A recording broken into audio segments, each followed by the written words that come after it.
Bonjour et bienvenue sur ce tutoriel de petit porte-monnaie ou petite trousse que l'on peut venir attacher où l'on souhaite. Alors pour le réaliser, vous avez besoin de votre tissu principal, de la doublure et d'un thermocollant, les trois dans un rectangle de la même taille qui est de 25,5 par 13 cm. Munissez-vous également d'une fermeture éclair de 30 cm et de biais. Alors pour ce projet, nous n'avons pas besoin des deux côtés de la fermeture éclair, donc je vais venir couper la fin de ma fermeture éclair ici pour pouvoir retirer mon curseur. Donc on met bien son petit curseur de côté, on l'utilisera plus tard. Alors j'ai découpé ici un biais de 15 cm pour pouvoir réaliser la petite attache. Donc je vais venir le plier comme ça d'un côté. De l'autre côté, on n'a pas besoin parce que ça va être pris en couture dans la petite trousse. Et je vais venir donc faire une surpiqûre tout le long ici. Ici, je vais tourner et faire une surpiqûre dans la pliure aussi pour avoir une jolie finition.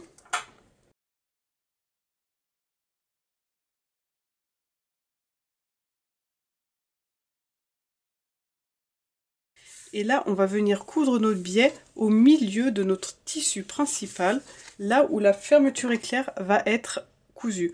Donc je plie mon tissu en deux, je viens faire un petit cran ici dans le pli et je vais venir positionner mon biais pile en face. Et je vais faire une petite couture de maintien ici. Je viens maintenant positionner ma fermeture éclair endroit sur endroit, bord à bord avec mon tissu principal en prenant garde de laisser dépasser de chaque côté un peu de fermeture éclair. Par exemple là je ne mets pas le petit curseur, le petit bout métallique pile au bord, mais je laisse bien dépasser de chaque côté. On peut épingler et on va venir mettre le pied de biche spécial fermeture éclair pour pouvoir venir piquer le plus près possible des dents ici. Maintenant, je viens positionner ma doublure par-dessus, endroit sur endroit. Je vais réépingler partout, bord à bord. Et je vais passer la même piqûre pour pouvoir fixer le tissu principal avec la doublure. Alors là, pour vous aider, si vous voulez, vous pouvez venir piquer sur la même piqûre faite au préalable. Ou alors, de ce côté, c'est vraiment à vous de voir. Voilà ce que l'on obtient et maintenant je vais venir passer ma doublure du même côté que mon tissu, comme ça, et je peux passer au fer à passer pour bien aplatir mes coutures ici et faire en sorte que la doublure ne vienne pas rouler sur ma fermeture éclair. Et maintenant je vais venir refaire une surpiqûre ici, non seulement décorative mais aussi pour bien fixer tous mes tissus du même côté. Et voilà le résultat. Alors maintenant on récupère son petit curseur ici et on va devoir le renfiler sur les rails. Alors là la petite partie métallique nous gêne. Alors ce qu'on va faire c'est qu'on va venir la faire sauter. Alors on va bien couper comme ça en direction des rails. Donc juste le petit bout de tissu, le petit boudin là en relief, on va venir le faire sauter. Donc on coupe comme ça. Alors prenez bien des ciseaux à papier, non pas à tissu parce que ça les abîme. Et là je vais venir faire sauter la petite partie métallique. Ensuite je vais plier donc mon ouvrage de la sorte et ces deux parties ici vont devoir être l'une en face de l'autre. Alors vous allez prendre votre curseur, vous pouvez vous entraîner sur une autre fermeture éclair avant pour éviter de vous énerver voilà, au milieu de votre ouvrage. Vous prenez bien votre curseur la tête en bas, c'est-à-dire la partie arrondie vers vous, non pas la partie carrée. D'accord, donc la partie arrondie vers vous. Et là, vous allez venir rentrer votre fermeture éclair, les rails du côté où l'on n'a pas coupé d'un côté des rails. Alors, c'est un petit coup de main à prendre. Et voilà, on va... Donc là, il est enfilé d'un côté. Une fois que vous l'avez enfilé sur quelques millimètres, vous allez venir positionner votre tissu ici. Donc, on a bien besoin d'être face à face ici. Et je vais venir apporter donc mon curseur en face de l'autre rail. Donc là, je suis bien en face. Je vais venir...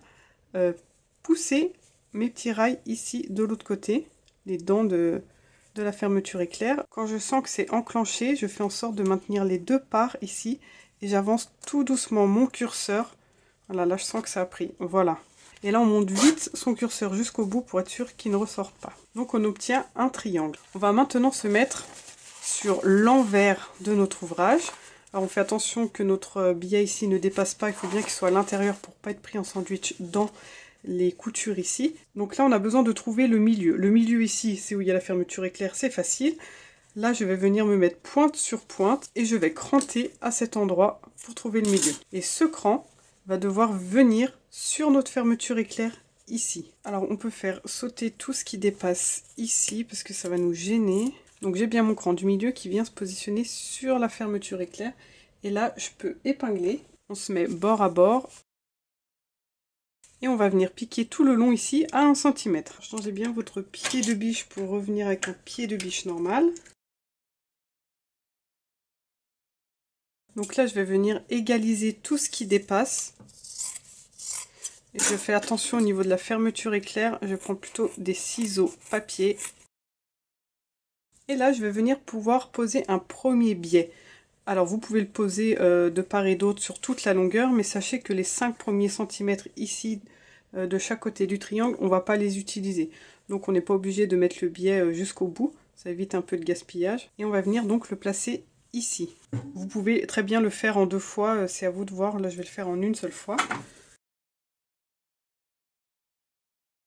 Une fois donc que votre biais est posé et que vous avez bien fait en sorte d'ouvrir votre curseur, n'est-ce pas, comme je vous l'ai écrit, parce que moi j'ai oublié de le faire, j'ai dû tout redéfaire. Alors voilà, on a son triangle comme ça de la sorte et on va venir l'aplatir de façon à former une pointe comme ceci. Donc on écarte bien de part et d'autre ici notre triangle pour le former dans l'autre sens et former un fond. Et ici, on va calculer à partir de la pointe 5 cm.